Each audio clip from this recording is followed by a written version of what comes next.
이제 언론에서 일형 당뇨는 아무리 잘 관리해도 합병증이 온다. 합병증을 오는 걸 막을 수는 없다. 이렇게 말씀하시는 분들이 좀 사실 많거든요. 근데 꼭 합병증이 오는 건지 아니면 뭐 어차피 오는데 우리가 늦추기 위해서 관리를 하는 건지 이런 거 좀 궁금합니다. 막을 수 있는 거죠. 그러니까 우리가 이제 DCC 당뇨병 합병증의 예방 임상 연구 한 10년을 1000명의 이제 일형 당뇨 환자들을 대상으로 이제 임상 연구를 해봤더니 당뇨병에 합병증이 있는 사람이 7% 미만으로 꾸준히 조절을 했더니 합병증이 있는데도 불구하고 진행을 50% 이상 늦출 수가 있다. 아예 없던 사람이 합병증이 생기는 거는 75%를 예방할 수 있다. 7% 정도로 적당히 조절해서 평균치가 그럴 때 그렇다는 거죠. 진짜로 딱 7% 미만으로 꾸준히 가면 내가 합병증이 올 때까지 걸리는 15년에서 20년 내에서 혈당이 조금 흐트러지는 것들은 충분히 안 오도록 예방할 수 있는 것이다. 점점 기계들이 좋아지잖아요. 뭐 연속 혈당 측정기가 생겼다. 펌프도 점점 더 좋아지고 우리가 잘 치료할 수 있다. 우리가 이제 식생활을 어떻게 조절할지, 운동을 어떻게 하는 게 좋을지가 점점 좋아지면 안 올 수 있다. 저는 그렇게 믿습니다. 논문을 조사해 봤는데 그 하버드 조슬린 당뇨병 연구소에서 유병 기간 50년 되는 분들을 조사를 해봤더니 한 절반 정도는 합병증이 없더라. 그럼요. 이런 연구도 있어서 잘 관리하면 합병증 없이 건강하게 살 수 있겠다는 희망을 받았습니다. 공부를 엄청 하셨네요. 일형 당뇨병 환자분들 중에 소화기관 계통에 합병증이 오신 분들이 계세요. 이제 위마비 같은 경우는 사실은 굉장히 고통스럽고 힘들어 하시는데 소화계통에 합병증이 오시는 분들도 좀 개선될 수 있는지 어떻게 하면 좀 개선할 수 있을지. 굉장히 좀 안타까운 합병증이죠. 어떤 분들은 3일을 굶고 내시경을 했는데도 음식이 남아 있어요. 내시경을 제대로 할 수가 없을 정도로 심각한, 그러니까 음식이 잘 안 내려가는 그런 이제 합병증이 와 있는 거죠. 우선은 조금은 나아질 수가 있습니다. 첫 번째는 여기도 스트레스 관리가 굉장히 중요하다. 긴장하면 교감신경 호르몬이 나오게 되면 소화기관의 운동이 뚝 떨어지는 거예요. 그렇기 때문에 좀 즐거운 마음을 항상 갖고, 사춘기 시기, 그다음에 젊은 여자분들이 많이 오더라고요. 그러니까 굉장히 예민하고 뭔가 외부에서 그냥 확 스트레스가 왔을 때 있던 마비가 더 중하게 느껴지는 그런 것이 있기 때문에 스트레스 관리하고 내 생활, 심리 조절이 굉장히 중요하고요. 두 번째로 혈당 자체가 또 위장관의 기능을 떨궈요. 고혈당이 지속이 되면 마비가 확 심하게 와요.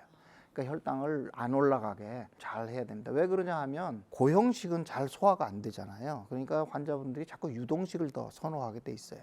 그러니까 유동식을 먹으면 흡수가 빠르잖아요.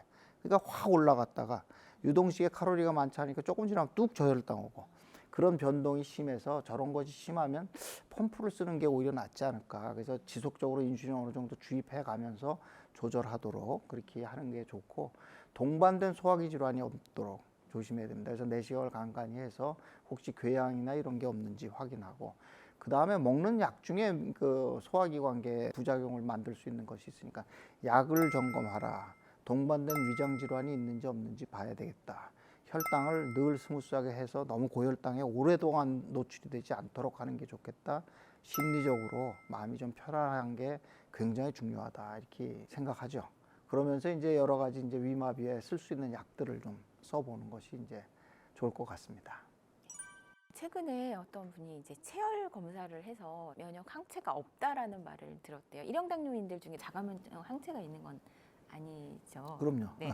원래 없었던 건지 아니면 있었다가 없어진 건지 이게 궁금하다라고 하시는데. 두 가지가 있습니다. 우선 첫 번째 하나는 자가항체가 있다가 병이 10년 이상 지속이 되게 되면 자가항체가 점점 없어져요. 자가항체가 굉장히 높은 타이터로 있는 분들은 최도이식이나 췌장 이식을 해도 또 재발이 흔하더라고요. 왜냐하면 면역 억제는 막을 수 있지만 자가 면역 질환이 올라가는 것까지 억제를 하게 되면 아주 심한 면역 결핍이 생기기 때문에 굉장히 강한 우리가 면역 억제를 해야 되는데, 자가항체가 없어진 분들은 이제 자가 면역 기전은 어느 정도 잦아들었다고 생각하기 때문에 뭐 좋을 수 있다. 꼭 좋다고 말은 못하죠. 이미 베타세포는 다 파괴된 상태이기 때문에 자가항체가 없어졌다고 해서 뭐가 좋으냐, 그런 건 아니다. 이렇게 생각이 들고요. 난 막 생겼어. 지금 막 진단받았는데 자가항체가 없대. 그러니까 좋은가 이렇게 생각하는데 그런 건 아니고요. 이디오패틱 원발성 일형 당뇨병이라고 해서 자가항체 없이 이상하게 베타세포가 소실이 된 그런 케이스가 있어요. 원인을 모르겠는데 베타세포가 없는 일형 당뇨병은 확실하다. 근데 자가항체는 안 나와서 자가면역 질환은 아니에요.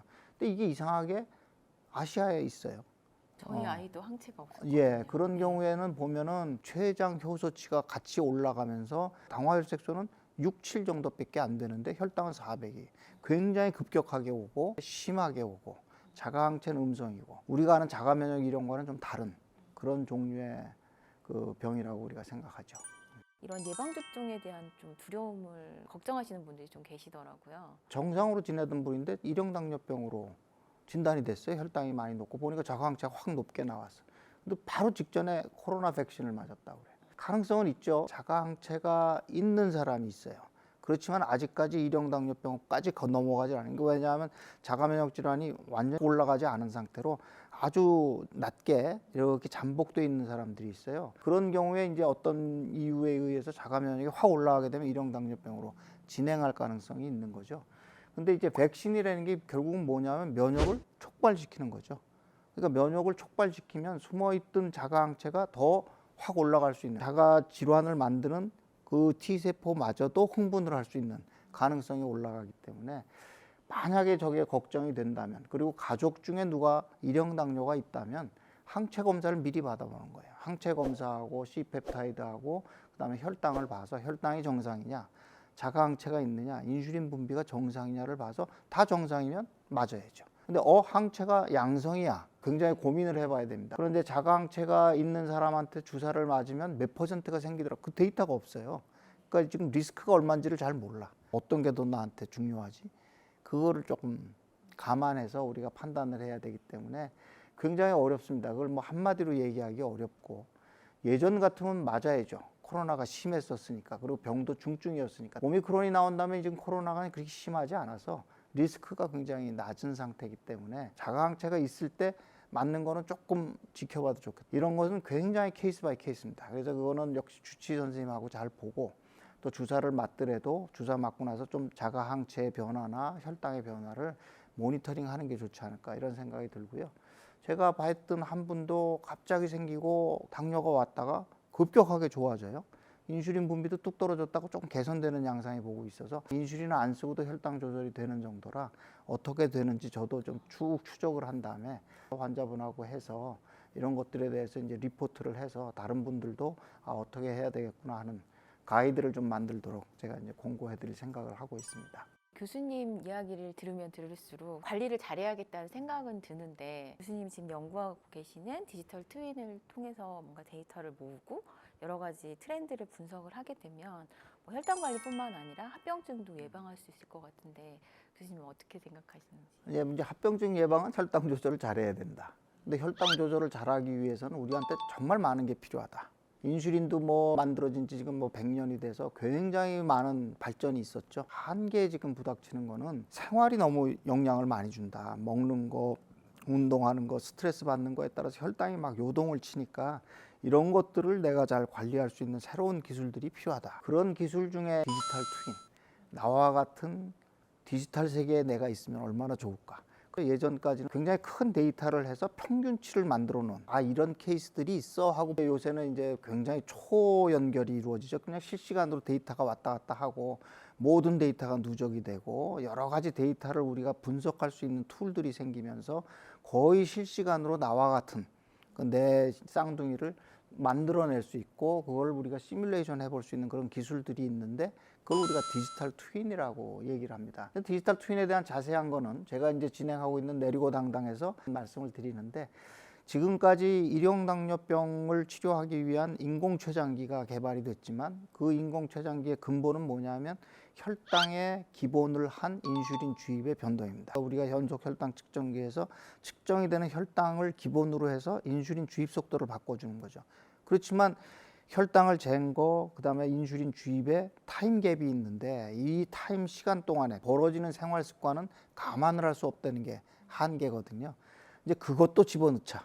그래서 뭘 먹을 건지 얼마나 운동하는지를 집어넣어서 인슐린 펌프를 조작을 하면 진짜 우리가 원하는 인공췌장기가 만들어지지 않겠는가 하는 것이 이제 꿈입니다. 최종 산물까지는 시간이 꽤 걸리겠지만 인슐린을 지금처럼 복잡하게 탄수화물 수치 계산하지 않아도 자동으로 권고해 줄 수 있는 그런 것들은 뭐 수년 내에 개발이 돼서 쓰이지 않을까 생각이 돼서 조금이라도 이제 환자분들한테 도움이 됐으면 하는 바람이 있습니다.